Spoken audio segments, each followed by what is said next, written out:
This is season 4, and I am on a mission to help creatives become the most loved versions of themselves. I want to help you step into health in every single area of your life and pursue the authentic creative expression that you feel called to and that only you can. The world feels crazy right now, and we need healthy creatives more than ever. So let's get into it. I'm Courtney Lancaster, and this is the Heal Create Podcast. Welcome to another episode of the Heal Create Podcast. I'm thrilled for my guest that is here with us today. You most likely have heard of her. She is a therapist and an author, and there are so many things that I am excited to pick her brain in front of all of you and for us all to kind of glean from her wisdom and her life experience and her message and her passion. Everybody, please welcome Aundi Kolber. Hi. Hi. Thank you for having me. You're so welcome. Thank you for being here. Before we started this, I was explaining that a lot of the people in my audience are creatives, artists and creatives who come from a church background and are in the process of kind of figuring out not only what is inside of them that they've carried in their own trauma and life experiences, but also spiritually where they stand and what needs to be edited and what is so worth holding on to and grounding into. And so that's who this audience is. That's what we're here to do. And I was reading your book, Strong Like Water, today. You have a number of books, 4, I think, so far, and 1 you're writing. Is that right? Technically 5 published works. Okay. So basically 2 like main books, and then there's companion guides with those like journals that go with them. And then Take What You Need, which is essentially like more of like a coffee table gift book, more of like quotes. But I still really even loved that process because it's sort of, and we can talk about this later, but Take What You Need is a really important concept to me, especially in trauma healing, to just really honor people's agency. So a lot of that comes from that place of really wanting to give people permission to tune into themselves. So, but all that to say, yes. Yes. And you talk a lot about that. A lot of the stuff that you share on Instagram is very take what you need. Like, and I think I've heard you talk about how not everybody needs all the things all the time, and how there are a lot of things that you want to offer to people, but with the caveat of like, if this is for you, then by all means. And that book, I do actually want to hear some of your writing and creative process around your books, because we are creatives here. Before we get into that, though, I wanted to kind of start with something that you said in Strong Like Water. I just read it this morning about how you always ask your kids to check in with their bodies, and how you will always say like, whatever each of your children's names, like, where are you at right now? Check in. What are you feeling? What are you needing? And how you kind of likened that to God asking Adam and Eve, like, where are you? Which I thought was just beautiful and brilliant. So I was wondering if you could tell us a little bit about like your journey to the body and how you kind of found that was something that we wanted to orient to. Yeah. Well, thank you for picking out that particular element. That was really like a precious, like little pearl as I was writing Strong Like Water. You know, my friend and fellow therapist, Chuck DeGroat, he's done a lot of work with that particular passage about, when Adam and Eve are hiding and then God says, where are you? And God's walking in the garden and God says, where are you? And I really appreciate his work in that and so many good insights, but particularly for someone who really like works with the body. And really like, that's one of my main, it's not the only, I consider myself like integrative. I use many different modalities depending on really the need in front of me. But I think because in our culture, we have often so devalued the body, having that be a really important lens affects how I think about that particular passage, you know? And I think Yeah. about how when I'm with my kids, and one of the things that sometimes happens is I can sense if they're anxious. Sometimes I feel in my body what they cannot yet name. And so when Right. and that happens with clients, right? And this is through the element of we use our mirror neurons, and when we're really present in our body, a lot of times we can track with other people, and we might be able to Mm. sense, maybe not perfectly because we're not perfect, but we can sense often a window into them. Right. And, that particular verse, that's what it made me think of with God. Like God was mirroring with them, and in a way, Yeah. asking them to begin to tune into themselves because God could hold the Right. space for them. Like in the way that Right. I am with my kids, and when they're discovering what's happening inside themselves, like that Yeah. I can help them navigate and make sense of what's happening in their body. Cause when you're a Yeah. kiddo, you don't always have the language. Um, Yeah. so all that to say, I know your bigger question is like, how did you get to the body? But I just wanted to name that because I think Yeah. No, it's so good. to me, like, I just find that there are like these little nuggets that sometimes I come back to, like maybe I've known a Bible passage for a long time, but then I come back to Mhm. it. Maybe it's something I haven't read for a few years, and I've maybe grown or done some more healing work, and I go back to it and I'm like Yeah. moved differently Yeah. because there's something like I might get a new little piece, and often it has to do Yeah. with that experiential body centered element that I didn't get before. Yeah. Um, Yeah. so to answer your original question,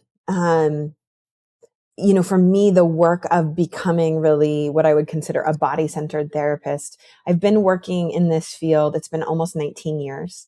Um, really in my own recovery journey for a little over 20. Um, Yeah. and I reached a point as a therapist where I was doing lots of verbal processing with folks. And there was good there. I would see like good things happening. There was still good relational elements, but I often would find that clients would get to a place of stuckness, and they would Yeah. know so much in their heads. I mean, these were people who I'm like, they are like getting Yeah. stuff. You're brilliant. Yeah, they're brilliant. Yeah. They could tell you all about it. They're getting stuff done, maybe in lots of areas of their Right. life. But the knowing didn't create the different experience in their body. Right. And Right. it kind of mirrored my own journey too. I could see that in my Mm. own life. And so I went and I got a lot more training in the areas of like EMDR, which is a type of trauma modality, and doing a lot more study in around like somatic and body centered work, Mhm. doing a lot more Mhm. reading, doing my own therapy. Um, Mhm. and it was like I was putting the pieces together, and it shifted me from valuing sometimes verbal, there's good things to us being able to talk and to Yeah. process, but we want to bring our bodies with us. Yeah. Totally. Yeah. Going back to the God asking, where are you? I think it sounds like you're kind of saying when you're asking your kids, where are you at right now? Like, what's going on in your body? It's not because you don't know. It's not because you, as a mom, don't know. Maybe you don't know perfectly, Mm-hmm. but you know to a degree. And in the same way, God's not asking them that because God doesn't know where they are. He's wanting them to check in and know where they are, Yes, yes. right? I Yeah. love that you picked that out. Yeah, because it's like God obviously, right? Like if God is all the things that we believe God to be, it wouldn't make sense that God wouldn't know where they are. Yeah. Um, and so Right. that Totally. question perhaps serves a different purpose. And the process of what's called interoception, a type of Mhm. knowing internally. Interoception is our ability to sense into our own body. And we Mhm. develop that, like in terms of like over time as kiddos, we develop that. And so those Yeah. practices, like with my kids, asking them like to notice sensations in their body or, how they're feeling, develops that. But for trauma Yeah. survivors, trauma also impedes our ability to access our interoception. Yeah. And I just think that's such a beautiful, there's like all these beautiful little like reciprocal realities, right? Of like this, of God, Yeah. here's Adam and Eve going through like a huge rupture Yeah. with God. And then Yeah. God is like coming in this very restorative way, in a way you could think of it like holding that space and helping to rebuild the internal Yeah. knowledge that's going to be needed Yeah. to Yeah. figure out how to navigate what's going to come. Yes. Yeah, totally. And also to offer co-regulation too. His kids, like with as parents, as moms, I have two sons, 11 and 15, and we want to like offer them the sounds like, and even just reading your book today, like to be able to help them orient to themselves and to know where they are, to connect to what their body is feeling and sensing within the presence and the container of a loving parent. Yes. And that's like something that we didn't have. A lot of us didn't have it for a lot of different reasons. And I think about like, and I'd love to hear what you think about this, but for trauma survivors, all of those parts of us that weren't co-regulated with, that didn't have the opportunity to figure out where they were at and to know how to know that their needs would be taken care of, and then to eventually learn how to care for their own needs. Their internal family systems greatly informs my own healing and my own work. And Sarah Bald, do you know who Sarah Baldwin is? Mm-hmm.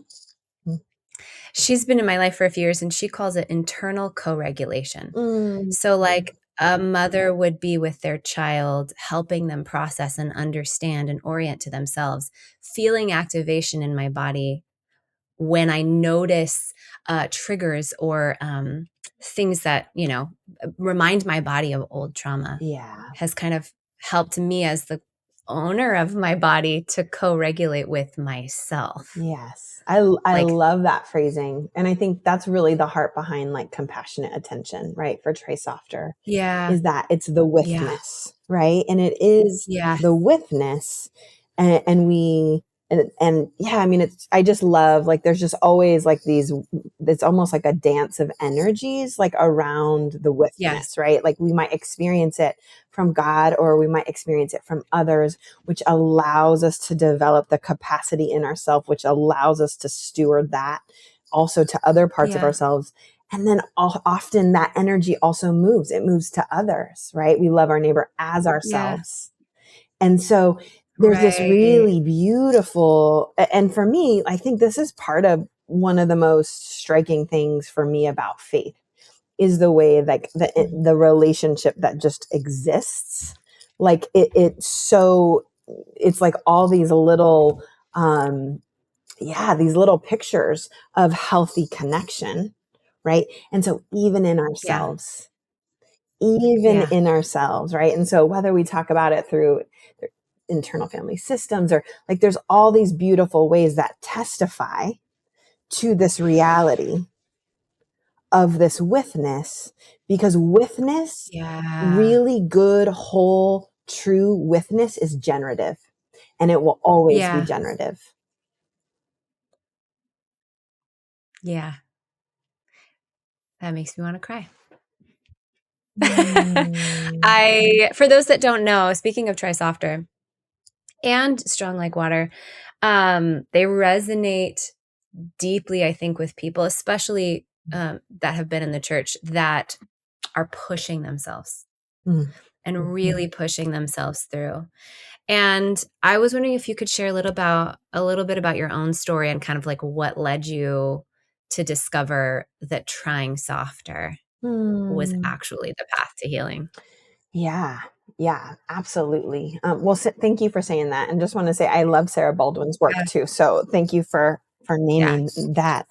Um, Yeah. So part of my journey, I mean, I grew up with really chronic and significant ongoing trauma. And so in my family of origin and developed like complex PTSD essentially. Hmm. And that Hmm. was super, what was so confusing. And I find this actually tends to be pretty true is that that just was so normal that I didn't Totally. necessarily, I couldn't have told you that I was a trauma survivor 20 years ago. Like that's not how I would have seen myself. Mm. Right. Totally. There was just Yeah. so much and it was so chronic. I mean, it was just the water I swam in. There was no before. Yeah. But what I Yes. can tell you is just the chronic level of like not unsafety. Like um Yeah. just so rarely having experiences where I felt like really connected to others without feeling like I had to brace, without feeling like I had to perform, without overgiving, without, I mean, when you think of trauma, like, part of that language of complex, it's complex because we need so many different ways to survive it because it's not Yeah. simple, right? And so Right. I just like, I did like my story. I'm like, there's many different strategies that I've used to survive. But one of the ones that was particularly, I think, noticeable to the outside world was that I really learned to like perform and achieve and push Hmm. through. Like I was very much looked at um as like a good kid who was going to be fine, who had it together, never got in trouble, like just in every category it like I think people thought I was actually in a really good place. Um Hmm. Paradoxically, it was just it was so much like the internal experience. It was dissociation, it was panic attacks, it was feeling Yeah. so old when I'm like 15 years old. It's feeling completely Right. responsible Right. for my parents, who had significant mental health issues. I was experiencing a lot of abuse from my dad, um, and so try harder, like white knuckling was like one of the strategies that helped me survive a wild Totally. childhood, a wild, like just a lot of dynamics. Um and so as I got a little bit of space and it Yeah. was a lot of, for me, just what feels like and what I believe to be miracles in my life to be able to get enough space to be able to begin to recognize, like, oh, this isn't normal. Or like, Right. oh, I've never felt safe. Like I didn't even know that, like I didn't even have the Yeah. words. Right. Like I would have called that Yeah. safety, but it was just me I thought hustling. everyone felt this way. Yeah. Yeah. And so, yeah, I mean, basically, part of that journey was beginning to realize that this was my story, but there were lots. I was beginning, as I went through my own healing process, I began to see, oh, there's also a bigger story. There's a big S story. Like in Yeah. Western culture, this is how even people who don't have stories like mine Yeah. are taught to hustle and overfunction and sort of leave themselves because Yeah. that equates to belonging and maybe like Yeah. feeling like you could impress God or like if you prayed hard Yes. enough, right? And Yeah. so, yeah, in my journey, try softer was something that early in my counseling career, I had just a really wise, kind supervisor who I think could really see both my potential as like a healer and also like the depth of my wounds. I think he could see that. And Yeah. he was Wow. What a so, gift. it was special. And the thing about it is that he was not condescending. And he never made me feel like, gosh, you're so behind. Like Wow. it Yeah. was, Never exposed you. yeah, well, yes, he honored me. He Mm. honored what it took to be me. I think Wow. Yeah. he knew I had shared with him at various times about my family of origin, and he was one of the first people that helped me identify my dad as a narcissist. There were just Mm, multiple things that happened, and he was the yeah. person who said to me, Aundi, I wonder, as you're going through this work, if instead of trying so hard, like, what would it look like? Would you consider what it would look like to try softer? Mm, Um, and so he said those words to wow. me long before I fully could embody them. Um, Yeah, and totally. it took me probably the next 6 to 7 years to create a framework. And really that's kind of what my book became, is like, this was the vision. This is something was his name. Like, I was beginning to see this was something that people actually did, but I didn't know Yeah. how yet. And so I Yeah. had to live into that. And ultimately, Yeah. that's the framework that I developed in that book. Yeah. Would you identify him as like a healthy father figure, or does it not quite feel that? A little bit, a little bit. Yeah. I mean, there had been not there. Yeah. I think a little bit, but also just like someone in authority, even even women. Like, I just Yeah. think the way Yes. that he Yeah. handled, there are so many people who use their powers in ways that are, sometimes it's not intentional, but still Mhm. potentially harmful. Yeah. And Absolutely. John was so aware that Yeah. as a man in a position of authority, the way that he talked to me, the way that he addressed even the question of, not, Auntie, you Yeah. should probably figure this out. Like, you're kind of hard on Right. yourself, figure it out. It was like, Yeah.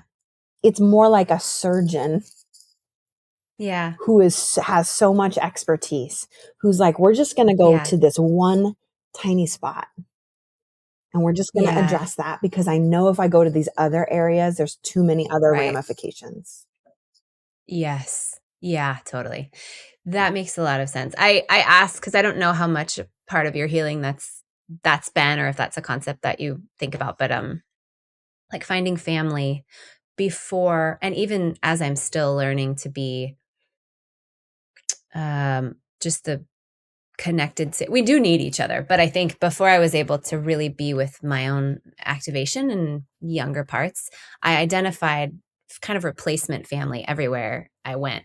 Just Sure. like finding mothers and fathers and sisters and brothers, and it's been you know, a little bit out of survival, also just such a gift Yeah. from God Yeah.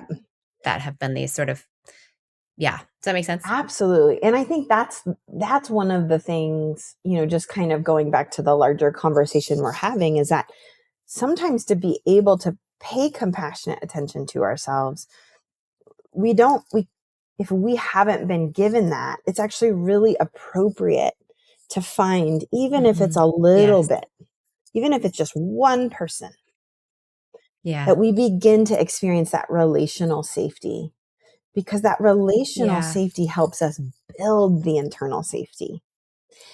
And Yeah. I think that for me, that's part of that's why it was so significant, is that John was offering some of that relational safety. And I had some other, like, my husband has been a huge person for me to experience relational safety.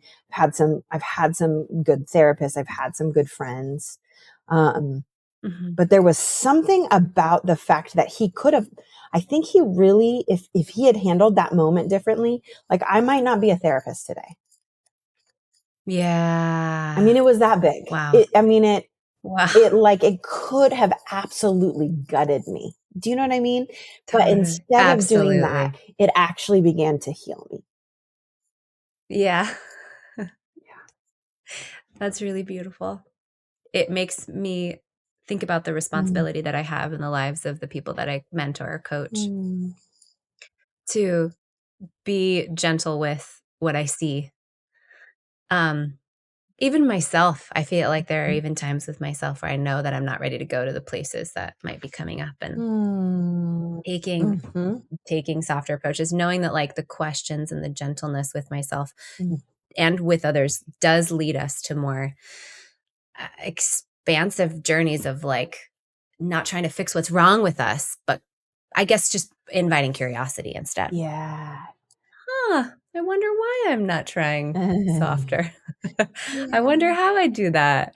My question that shaped my journey was like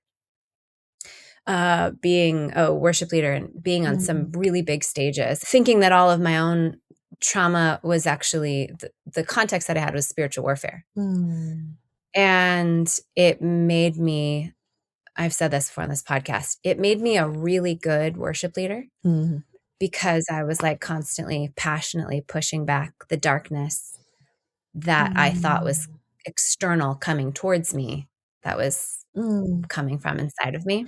mm, And the question that changed my trajectory that I am still answering is, came from conversations with I had a brilliant coach that I worked with. And it was like, my question was, how have I been in this culture for so long? I'm doing everything they said to do. I'm doing it to the max. I'm the mm, loudest one. And I am dying. I'm falling apart so hard. mm, And the mm, question that came up in that conversation with her was like, well, what makes a healthy human? It's like, I, mm. God made us humans. What makes a healthy human? And like that led me to so many answers that were different than the church context that I grew up in. What a great question. Yeah. Yeah. Thank you for sharing that. And I think it makes sense. And I have experienced a lot of different church contexts, some similar Yeah. to what you're naming Hmm. there. And that, my childhood included a lot of, I look back now, what I would call sort of like a weaponization, um, of Yeah. Yeah. spiritual warfare and ideas. And, I can't ascertain all the motives there in different things, but what I can say Totally. is that, Totally. it was, Intentional and unintentional. yeah, like it ultimately, the impact was fairly Yeah. abusive, Yeah. and really impacted myself and like specifically my mom, like for her, Mm. like she was a refugee who escaped Budapest, Hungary when she was 4 years old, had lots and lots. I could write a book just about my mom and like her own. Your mom just, My wow. mom Okay. she escaped in the back Yeah. of an ambulance, in 1956, during the communist revolution in Hungary. Yep. And so, yeah. And so she, ultimately she's been in the States for a long time and she has a whole backstory. She's an American citizen now and many things. But all that to say, the normal experiences of what it meant to be a trauma survivor, even beside the fact that my Yeah. dad was abusive, were deeply used against her and in the Yeah. context of spiritual warfare and like modeled in front of us as children, and just many like deeply harmful like actions and Yeah. behaviors around that. And so I love the question. I Yeah. love that question that sometimes, I mean, it's helpful for us to get curious about the pain, but then there's also an orienting effect to say, but where are we going? Right. Oh, Right. absolutely. Yes. And for me, I Totally. actually really love, and this is something I go to a lot, um, is when Jesus says, I came that they would have life to the full. And to me, when I hear you say that, like, what does it mean to be a healthy human? I'm like, I think it means when Jesus says life to the full, right? Amen. And Yeah. so, Hmm. and I always, with Trisofter, especially, something I hold in tension is this, like, here's Jesus and he says, come to me if you're weary Yeah. and you're tired and you're worn out and you're burnt out. I love you. I got you. I'm going to show you how to take a real rest. And then he says, and I came that you would have life to the full. So there's these Yeah. two realities where Jesus is like, come and rest. And where we're going to go is fullness. Absolutely. Yes. Well, And yeah. that has always stood out to me as being very different than a lot of what folks are taught, Yes. right? Yes. About, and yet this is so in alignment with what many of us, like what a lot of healing looks like. And Yeah. really to me, like, okay, what are we talking about when we're saying shalom and wholeness and fullness, Mm. right? And Hmm. that's sort of been, I think, God's desire and heart for us the whole time. Totally. Yeah, and I just think like my first stop in that pursuit of answering that question was like the big giant wall that I ran into, realizing that God designed our bodies, and the number one job of our bodies is to keep us safe. What what no one ever Right. we yeah, I mean a lot of it is like I'm 42, like that this was not actually like a lot of knowledge that we had or understood 30, 40 years ago when I was being raised. Mm. But also, even culturally now, we're not really, that's not like our foundation of awareness yet. Yes. And I think and I hope and I pray that we're moving towards that with more nervous system understanding and Mm. with all of the work of people like you. Um, but it sounds like that was also a really big, or maybe I could ask, how big of a realization was that for you? Like, what was the point where you're like, wait a second? Hmm. Hmm. I mean, that was a game changer. It was a game Yeah, changer. I mean, and really like yeah. the biggest place where that started something just like cracked open was when I learned, like when I was trained in EMDR. And when I was getting trained in EMDR, I Mm, also learned a lot about the nervous system. And specifically, I learned about the window of tolerance, which, I now, that's Dr. Dan Siegel's work. And I've now, I talk about right. that all the time in a lot of my different work. But it was just like, it's like in my body, I tracked it so, like, I was like, and then it was like, I could see it so clearly in my clients. Like, I You was like, can't unsee it. yeah, like I was just like, like it was. And then once yeah, so then you have the layers of understanding. Well, your body is constantly tracking safety or unsafety. And then when you have Yeah, unresolved trauma, your body is potentially misfiring in terms of like, you could be in a situation that's technically safe, but you might be acting out of yeah, the assumption that it's not safe because it's reminding us of past pain or past trauma. And it began to like, it was just, it got more and more clear in yeah. seeing, like, I was like, oh, this body of mine that I've been getting so angry and I've been pushing Totally. so hard, and I thought I So could just hard. logic, if I just talked hard enough and long enough and fiery enough. And Yeah, it began to, I mean, and it's been, again, I've been in a journey of recovery for, I would say, almost 20 years. But that yeah, piece, it's like I just dropped into my body, partly because I think it created so much compassion in myself that I had not totally. experienced that level of it Yeah, up to that point. yeah, totally. Yes. Well, thank you for sharing. And I'm curious, what were some signs to you specifically that your nervous system was beginning to heal and reshape? Yeah. I mean, I think one was partly like being able to really like notice and appreciate just like being in the moment more.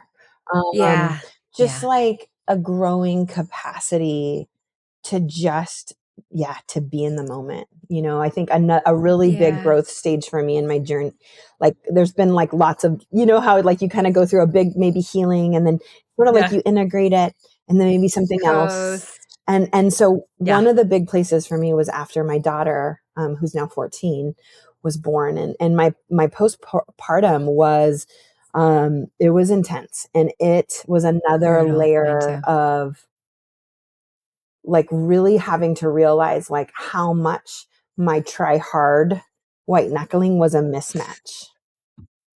It was like Yeah, those skills were developed in a different place and different time, and they did not Yeah. match attuning to a colicky, highly sensitive little person. It Yes. did not match, and I wasn't getting a lot of sleep, and it just, that experience brought me back to some basics. And one of the places was just really getting to like really connecting with that present moment and just being nourished by I'm safe in this moment. This present time is like, there's a lot of goodness here in this moment. Yeah. Um, Yeah. so that was a big one. I think the other one was just how much I craved like being outside and like healthy movement. Um, Mhm. I was a college athlete, played sports all through high school, and just basketball in particular. Like I was, yeah, I learned it was both a gift, and I also learned to push myself way past my limits in that setting. Yeah. And so Yeah. I didn't know how to just like not do that. Yeah. And Yeah. so when I was beginning to heal, what I started to notice is when I started to know it was okay not to like go like 110% if I was going to do like a workout. Yeah. Like it was just Yeah. like, it Yeah. just feels good to be in my body, and this is the pace I Oh, want. sure. And this is good. And I can just, there's no guilt there. I'm not ashamed. Like I'm doing it Yeah. not because I need to lose weight or like things like that. It's like, this is good for me. Like Yes. it in itself was a good for me. And so that was a huge cue. Like it Totally. really, I had a huge shift. And then the last one I would say, I mean, Mm. there's many more, but was really beginning to have the capacity for higher amounts of relational safety with other people. Yes. Um, Yeah. I used to have a few, like, first of all, I think I was probably, had many romantic relationships that were not healthy or good for me. Yeah. I definitely Yeah. chased people that replicated patterns of harm for me. Um, Oh, sure. and so like beginning to have like the standard of like, not only is this healthy for me, but like it feels good to me and I can stay Yeah. with it. Yeah. Mhm. Instead of being like, almost like it's too good, so I have to leave. Yes. The good does not always feel good at first when you're healing. Yeah, absolutely. That is so true. And I just hope that everybody that hears everything that you said knows that that's possible for them as well. That Mm, healing is so possible, and like looking for the tiny little ways that like you're actually coming home to yourself and noticing goodness and using tools. Aundi, you have so many beautiful tools. You explain, especially Strong Like Water is a very I don't know how you would describe that book. It's a guide. It's like mm, really breaks down the different kinds of strength that we each have access to and how to move through them. And I mean, even the idea like strong like water can take so many forms, and it's like shape shifting and, mhm, moving, but it also is like incredibly powerful. So you're in Strong Like Water. Do you think you can explain like what was your motivation for writing that book, and what did you want to offer? It's a very educational but very compassionate. There's so mm, many good tools there. Well, thank you for saying that. Um, Yeah. yeah, I mean, part of the reason I wanted to write Strong Like Water is because there was a couple of reasons. And one is that, you know, I I've had an ambivalent relationship with the idea of strength for a long time. Um, in Mm, part because I have always been quote unquote strong. Like I was always the person that like you could depend on me. Like I would show up. I would get yeah. it done. Yeah. People actually weren't worried about me. Like it wasn't like I really resonated with this feeling of like, and I'm not okay, but like there's no room for me not to be okay. Yeah. And Yeah. so in my healing, obviously Try Softer came first, and that was a lot about the softening. right? Like, how does Yeah. this armor gets softened, and how do we be with that?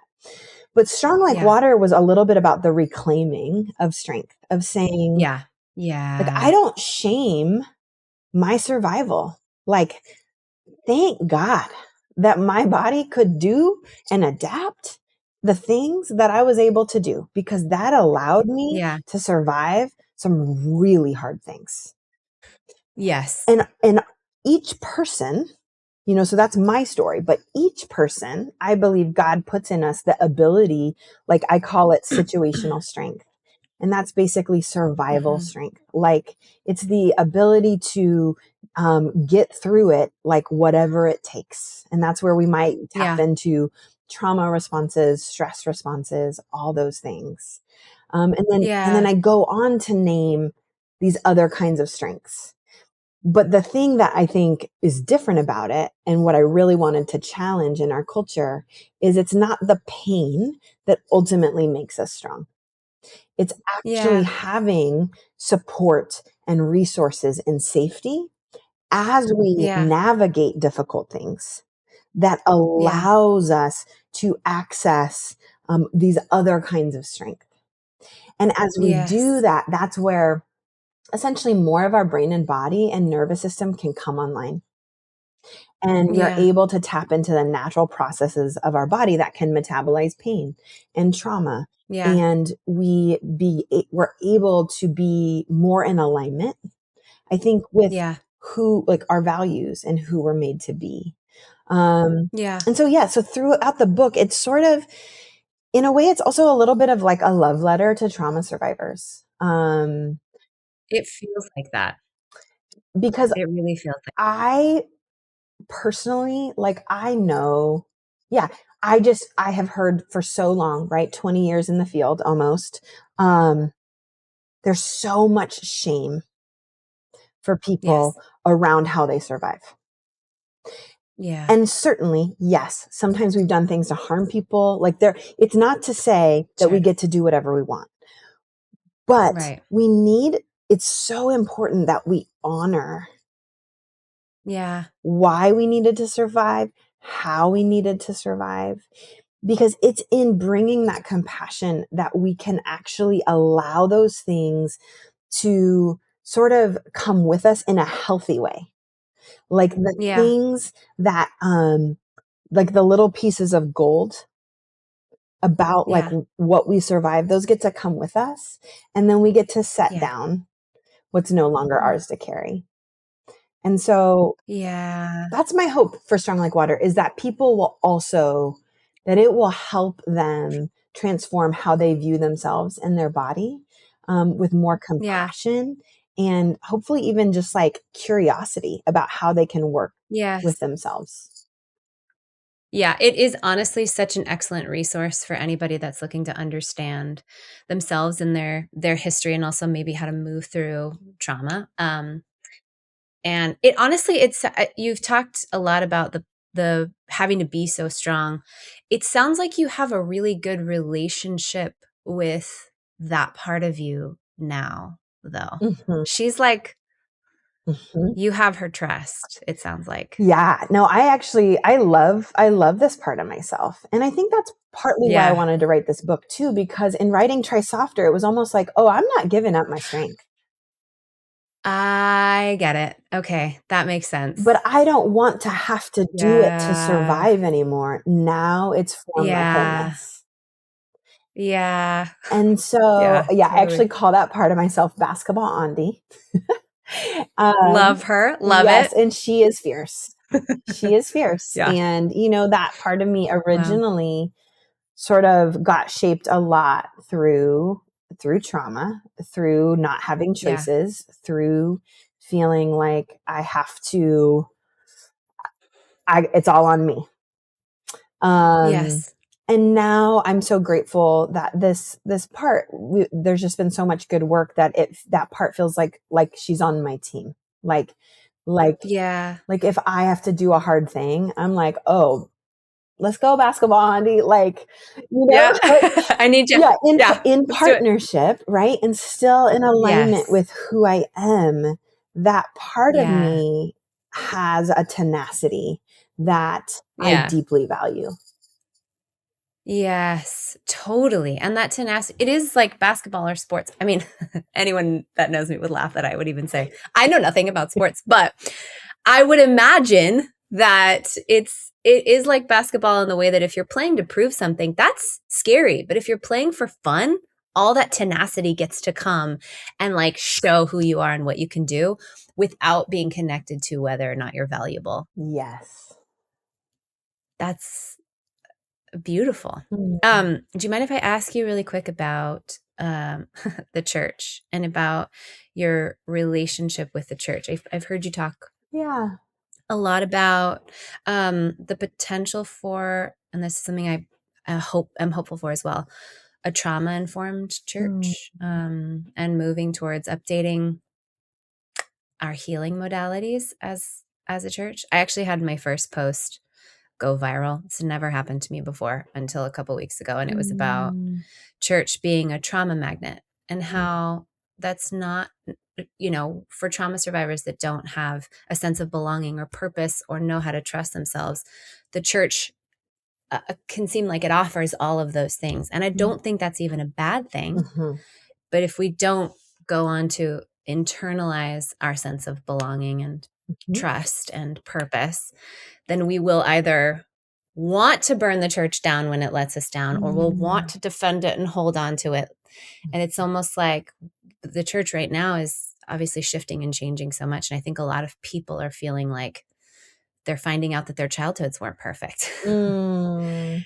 And we're raging, or we're like, no, no, no, la, la, la, la, la, la. And I Mhm. think there's a third way. I personally love the church. I don't think it's bad that it's a trauma magnet. I think Mm. if we know what, if we in the church know what to do with that. Mhm. Do Yeah. you have thoughts?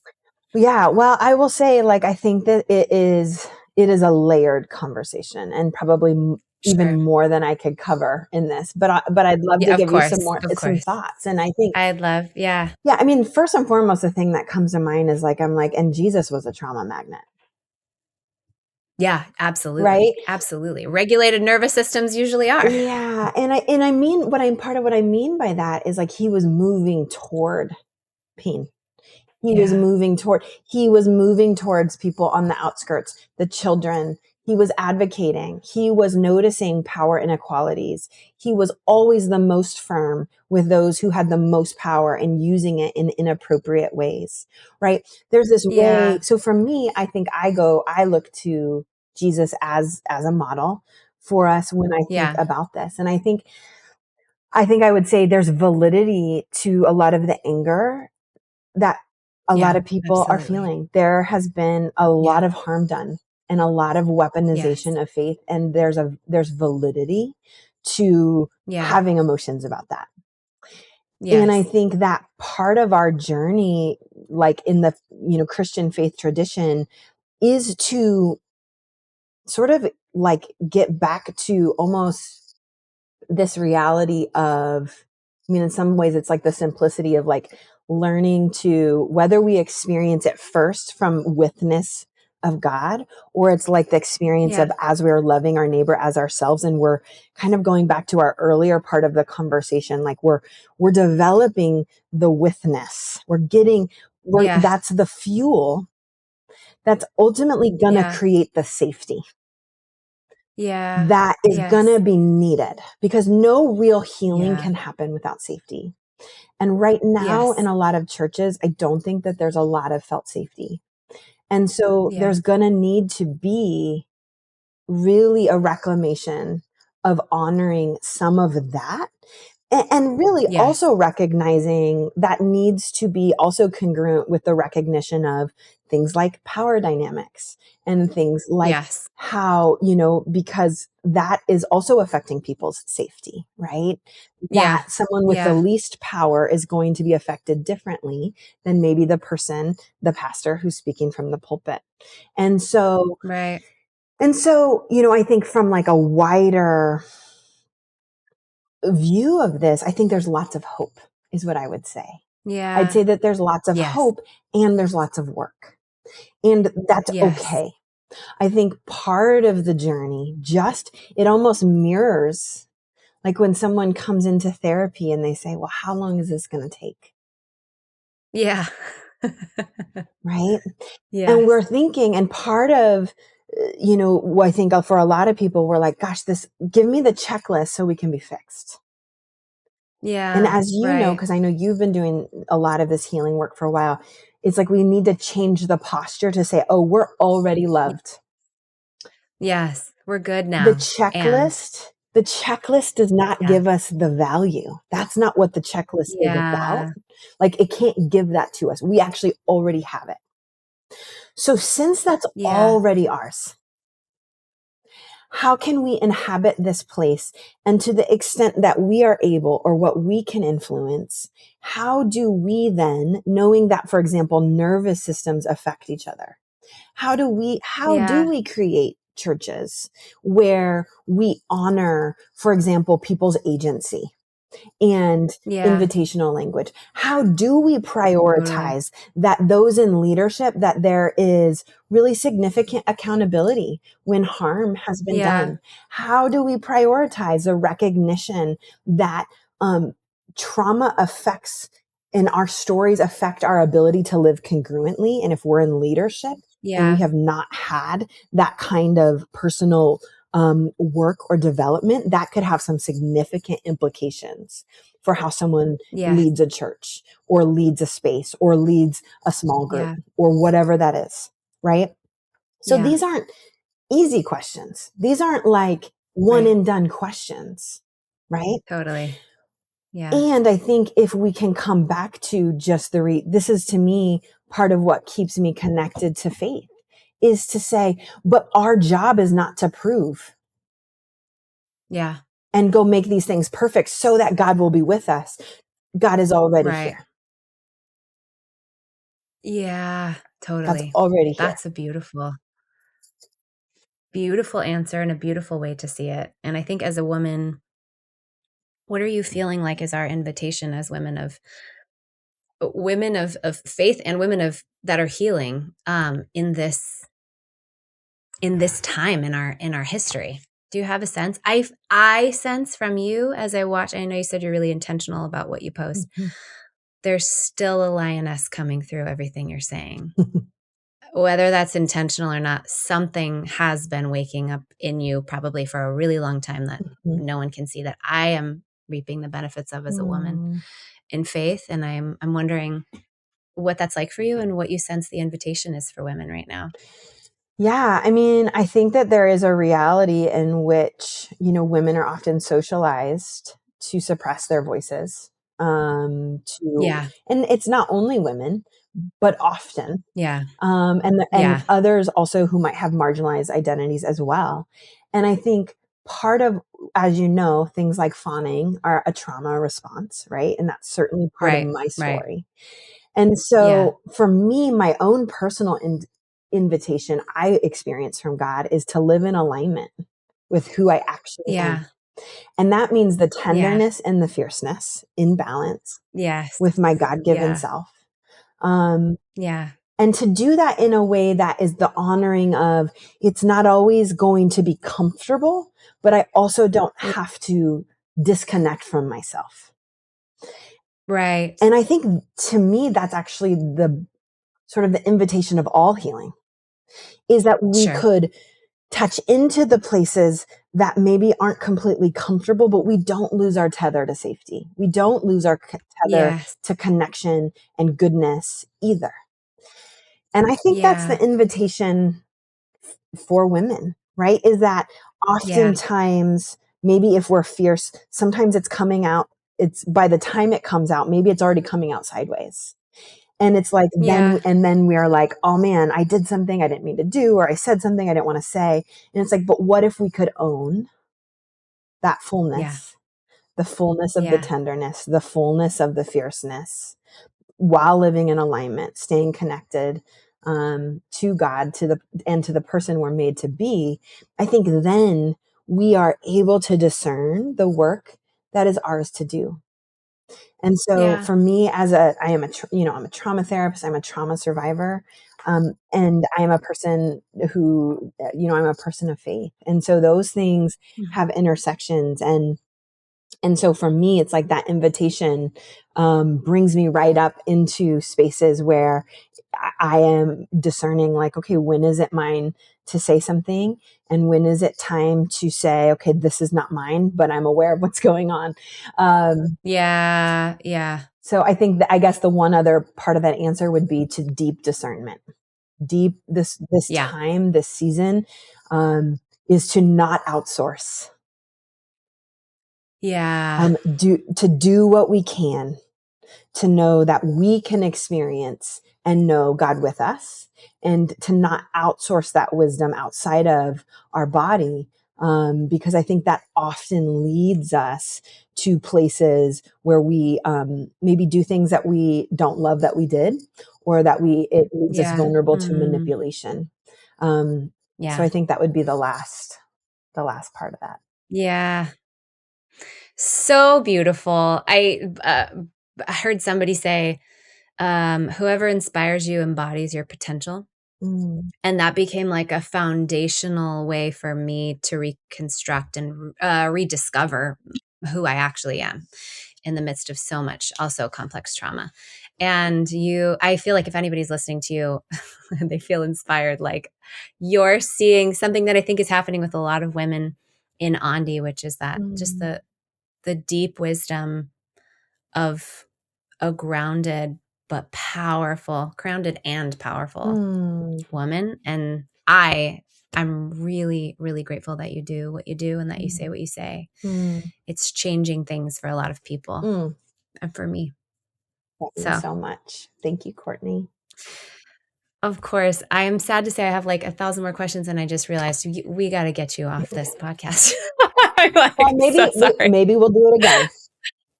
I would love to. I want to know so many more things about your writing and birthing books and all of the things. So, where can people find you?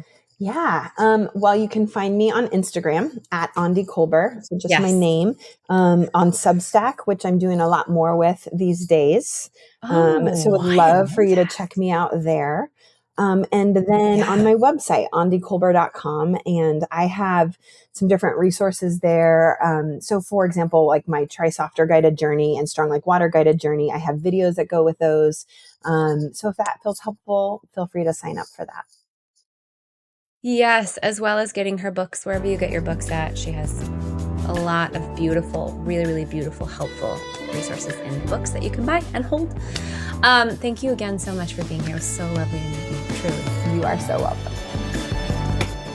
Have a good day, everyone, and we'll see you next time.